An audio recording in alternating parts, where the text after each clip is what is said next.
Melania paced the East Wing, her heels clicking sharply against the polished floor. The White House had never felt this tense, this charged. Outside, reporters speculated, the streets buzzed with whispers, and social media was aflame. Every assistant, every advisor knew they were balancing on a knife's edge. Hull, her communications director, hovered nervously nearby, trying to appear calm, though his hands betrayed his tension. "They're spinning it!" Melania snapped, finally halting mid-step. "Every channel, every platform, they're twisting it into something it isn't. If Jasmine Crockett gets the narrative first, we lose control entirely." Hall adjusted his tie and swallowed.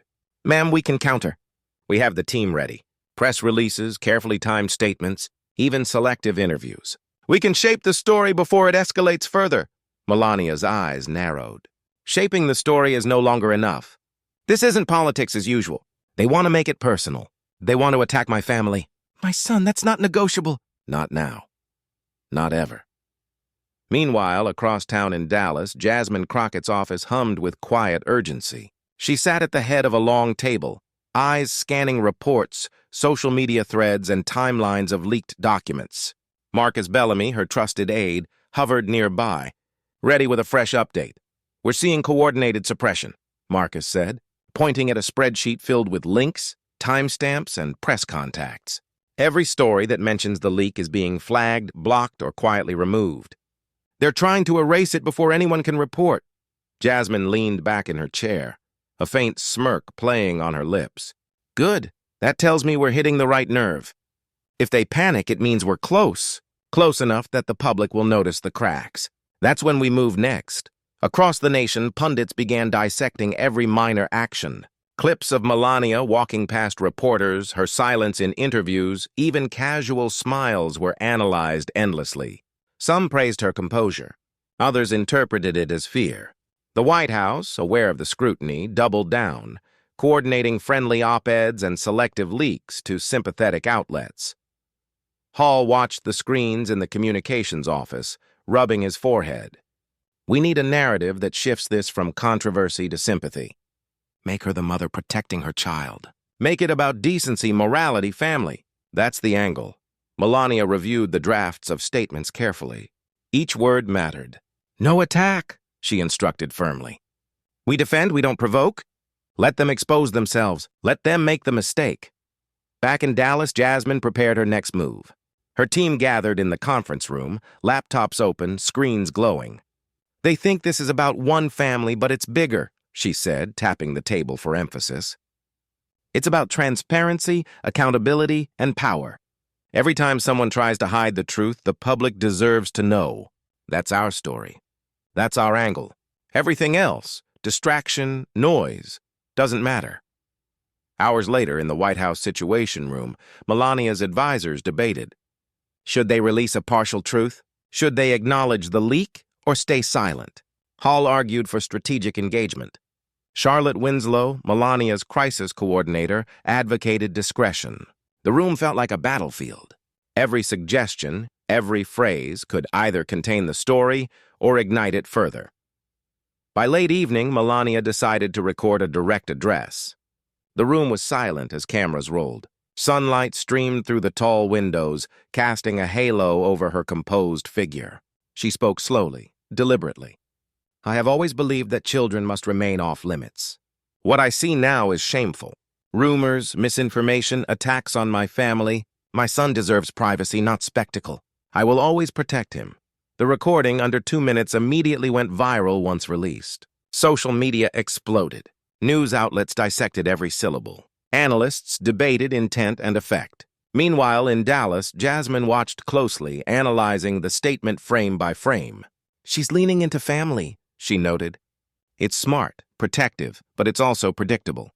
That's our window. We show why secrecy exists, why silence is demanded, and why it can't stand." The following day, Jasmine convened a virtual meeting with journalists nationwide. Her plan was methodical: transparency without sensationalism, accountability without intrusion.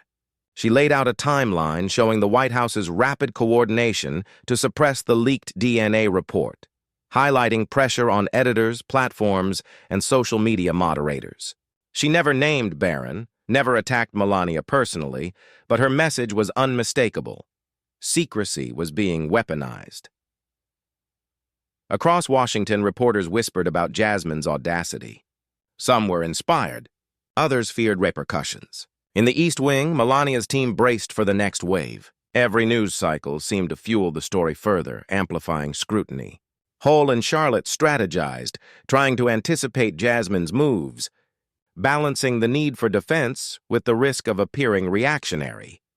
Tension escalated when a leaked internal memo appeared online, suggesting the First Lady's team had pressured a major news outlet to pull the story. Outrage spread. Public opinion polls fluctuated. Social media hashtags surged. Transparency matters, cover-up, a Melania response. Jasmine's careful orchestration had sparked a national debate. Melania, refusing to be cornered, escalated her approach. She requested a private interview with a top-rated network. Sitting calmly in the studio, she emphasized maternal protection, decency, and the sanctity of family. Her words resonated with some viewers, but for others, it raised further questions about what was being hidden. Meanwhile, Jasmine, seizing momentum, released a series of investigative reports through independent media channels. Each report reinforced the central theme: power and secrecy, the lengths leaders will go to control narratives, and the public's right to accountability. Each release drew national attention, forcing even mainstream outlets to address the issue. Weeks passed. The battle for public perception intensified. Melania's efforts to frame the story around family and decency faced the relentless scrutiny of Jasmine's transparency campaign. Interviews, panels, editorials, and social media discussions dominated headlines. The nation debated not just the leak, but what it revealed about leadership, secrecy, and accountability.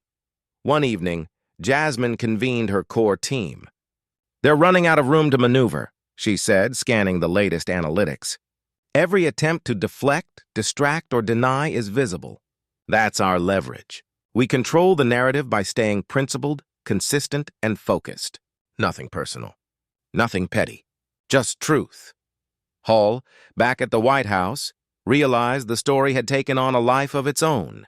Every statement, every silence, every minor gesture was magnified. Even allies struggled to maintain perspective. Melania, undeterred, continued to project strength and resolve, knowing the nation was watching. In the climax, Jasmine's team orchestrated a live, public briefing demonstrating the White House's attempts to suppress information. Documents, emails, and communications were presented carefully, emphasizing transparency and accountability without invading private lives. The nation watched in real time, captivated by the unfolding drama.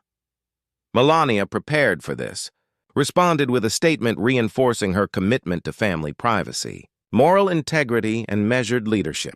The confrontation, though indirect, had become a defining moment. Public opinion was divided.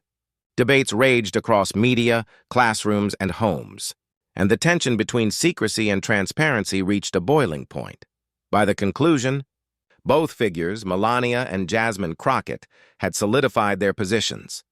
Melania as the steadfast, protective First Lady, Jasmine as the uncompromising voice of transparency and accountability. The leak, the reaction, and the ensuing public discourse became a landmark moment, studied and debated nationwide.